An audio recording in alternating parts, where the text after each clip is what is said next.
Yo, it has finally come. 3-4 months in the making, something like that rather. It's been a long countdown, probably the longest one ever on YouTube. Number one, my personal top 25 Emcees of all time. I just want to remind people, this is my personal list. Everyone's lists are going to be different. I've had so many people just try to take guesses at what number one is, and not one person has said this person. Which is a good thing. Number one, representing Brooklyn, New York, Big Daddy Kane. Big Daddy Kane, lots of reasons. Growing up, I was all about listening to Emcees, rhyming, patterns. Big Daddy Kane could do it all. I mean, not only did he have one of the coolest live shows, I've heard from so many different people, even the other rappers talk about Big Daddy Kane back in the day, and they just said, it's phenomenal. Like, the way he could flow so fast. His breath control is just unbelievable. I hate the term breath control, but I had to use it. The guy could just rhyme his fucking ass off.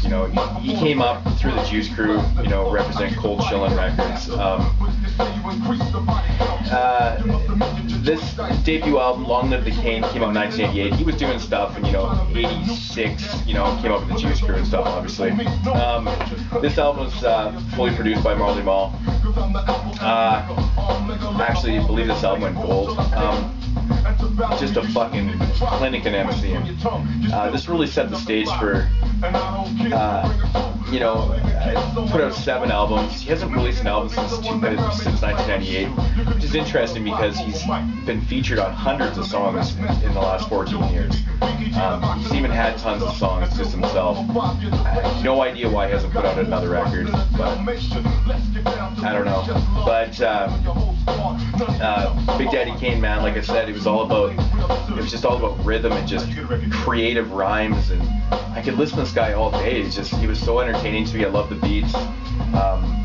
I could probably do without a few of his girly songs, but even those were kind of entertaining at times because they made me laugh. But on the straight hip hop tip, Big Daddy Kane is one of the best ever to do it, man. I mean, that's my opinion, but I'm also saying that he really is one of the best.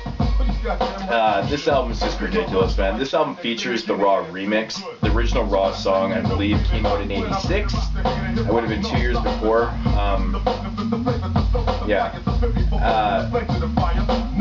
This Ain't No Half Steppin'. It's one of those songs that, like, once you hear it, you can never ever forget it. It's just a classic fucking song. Set It Off, fucking amazing. Long Live the Kane, just rhyming with Biz. This album is just pure classic, man. It's just MCing. It's a clinic in MCing. Fucking phenomenal, man. You listen to that album every single day. It's a bona fide classic. It should be in everyone's collection. I find like I seem like I'm just repeating myself. It's a Big Daddy thing. Was the sophomore record released by Big Daddy Kane. This is 1989, I believe. This is directly the year after, yeah. Actually had quite a string of albums, one each year for about 4 years straight, which is interesting. This was another great album. It sold well. I think it went gold again. A different lineup of producers on here. You had, Easy Mo B, Big Daddy Kane did some of the production. Prince Paul had a couple tracks on here. Mr. C, which was Big Daddy Kane's DJ. Marley Marl did a couple tracks. No, maybe he just did.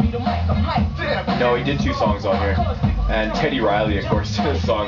And you know who Teddy Riley is. He just got that fucking, those dancey kind of, early 90s pop song sounding songs are kind of funny. But another great album, lyrically fucking amazing.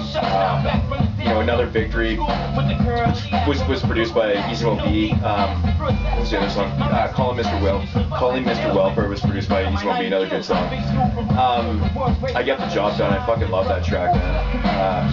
That was produced by Teddy Riley. I don't know what it is about that song. I've never been a big Teddy Riley fan, but I always kind of like that song. It's really weird. It's Big Daddy Thing. It's just fucking amazing. Another Victory.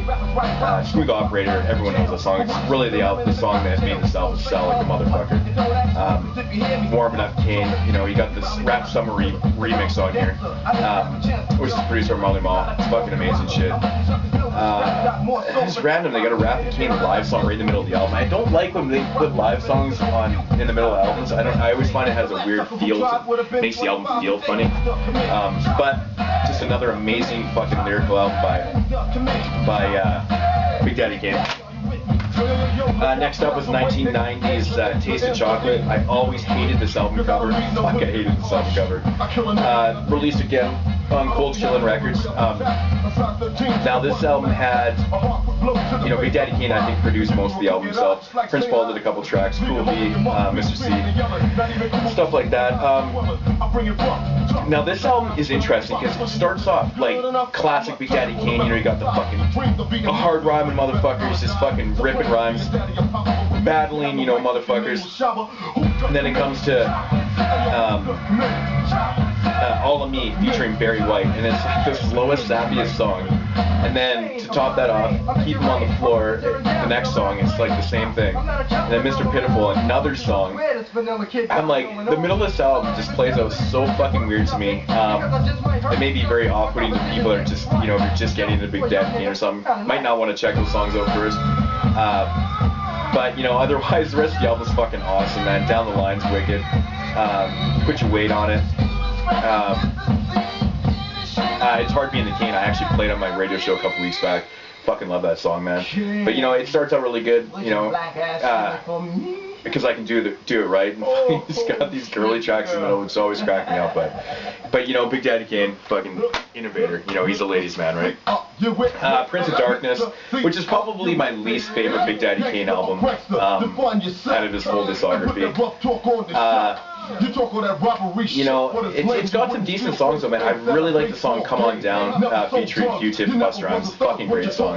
Death Sentence is cool. Get Down, Raw 91, which is just a newer version of Raw. But you know, it has its moments on here, like I'm Not Ashamed, TLC, Trouble Man, Groove With It. You know, there's a few songs in here I'm not really that fond of, but you know, Get Busy's dope. Brother Brother featuring Little Daddy Shane's actually a cool song. It does have its moments. It does have a few weak songs, but you know, like I said, it's still Big Daddy Kane fucking ripping shit. Just amazing lyrics, but so creative. What we're listening to right now is Big Daddy Kane's 5th album. This was released in '93, I want to say. Or 1990. Is this 95? No, this is 93, yeah. Looks Like a Job for It, which we're listening to right now. This is a great fucking album, man. This is really good. It really good battles. It's really just all about battling on this one. He really toned it down with the ladies songs and shit like that for this one. This was more of just kind of a get back to Big Daddy Kane kind of style. I think Prince of Darkness kind of woke him up a little bit. But every song on this record is fucking phenomenal, man. Every song is fucking awesome, man. We got production by Easy Won't Be on here. We got a song called Niggas Never Learn, produced by Large Professor, which is a fucking favorite of mine. Love that track, man. Very special, though. Chocolate City. The Beef is on. It's got the Enough Respect remix on here. The original Enough Respect is on the Juice soundtrack, which is fucking phenomenal. Love that track. The finale's dope. It's just Brother Man, you know, featuring Little Daddy Shane again. Fucking great battle album, man. Awesome shit. Totally an underrated Big Daddy Kane album. I never seem to hear anyone ever talk about this one. Next up was Daddy's Home, released in 1994. This is another album that I thought was really underrated. I actually really enjoy this record. I think it's dope. In the PJs is a really dope song. I believe it was the first single. Show and Prove, which is produced by DJ Premier, is an interesting track because it features Big Scoop, Shaheem, of course, of like, you know, a Wu-Tang affiliate, Old Dirty Bastard, and Jay-Z, spelt J.Z. and that is the Jay-Z that you're thinking of. It's a really early verse, and Jay-Z's verse is funny. He's doing the early 90s, I got the jiggity J, and he's doing that shit, and fuck, it's funny to hear, man. So this is 94, this is, 2 years before he released Reasonable Doubt. Not the first track he's been featured on, there's even earlier stuff by Jay-Z. But just a funny track to listen to him on there.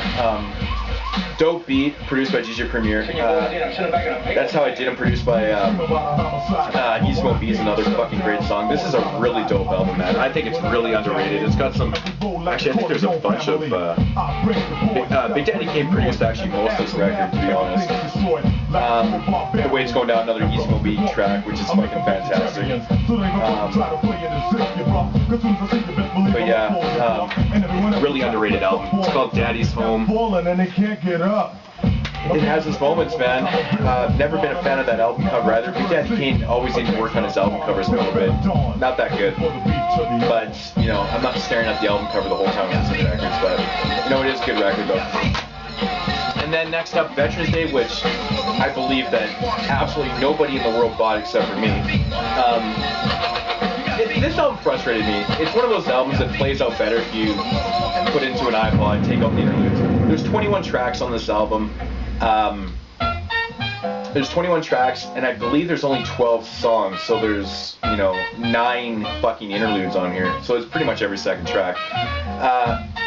Uncut Here is fucking dope, though. It's a really fucking awesome song. Produced by Easy Mo B once again. The remix actually samples, I can't remember the exact sample, but it's the Easier Said Than Done beats by Easy. I can't remember the actual sample that comes from. But this is a really good album too. Like, once again, kind of toned it down with the girly tracks and just kind of made a straight lyrical fucking Big Daddy Kane sounding album. It sounds 1998. It flows a little different in this record. Kind of changed up, for the newer generation. I don't know what he was doing there. Like I said, though, it is an annoying album to listen to on CD because you always find yourself skipping tracks. It plays out better on the iPod, but I do like Uncut Here is really dope, man. Do You Really Know is a really good song. Enterprise is dope. Changes Game Around is really dope, man. There's some really fun songs on here. It's just, it's Big Daddy Kane, man. I listen to Big Daddy Kane to hear him fucking rip over rhymes, or rip over beats, man. I can listen to him all day, man. It's smooth as shit. So that's my number one in my countdown. I am going to post I'll make a quick compilation. I'll just make one up in the YouTube video editor. Just breaking down the top 25. It'll be about a 3-minute video or whatever. I'll just edit it up. Give everyone a full countdown. So there was a lot of people out there. I had people PMing me, leaving messages all over the place, trying to predict who my number one was. And the majority of people thought it was going to be Jay-Z. If you watch this entire series, you probably noticed that Jay-Z never even made my top 25. That is a personal choice of mine. I think Jay-Z's good. I like Emcees more than him. Jay-Z is definitely one of the best ever to do it. He's one of, if not the most successful rapper of all time. I'm not basing this list on any of that shit. This is Emcees that I like to listen to. I'm not saying they're the best ever. I think Big Daddy Kane personally is one of the best, but he may not be your number one, may not even be your number 5, or in your top 5. But it is what it is, man. It's hip hop. We all have different tastes, and I think Big Daddy Kane is just fucking hip hop, man. He's awesome, just amazing. So Big Daddy Kane is number 1. If you are very angry at me that I didn't put Jay-Z in my top 25, dislike the video. I don't care. But I had fun doing this series. I thought it was a fucking blast, and thanks to everybody for watching the series, and staying with it too. I do apologize for taking so fucking long to do it, man. I mean, it is still 25 videos I had to do for each of these, so I do give myself a pat on the back for getting through it. I had a lot of fun doing it, and I hope you had fun watching it. I got lots more videos to come, which I've mentioned in other videos, so just be on the lookout for those and shit. I'm gonna start doing maybe label videos and just, I'll continue the Funky Fridays. They're not the most popular things on here, but I have fun doing them, so I'm going to continue to do them. Anyways, once again, thank you for watching and subscribing. Peace, guys.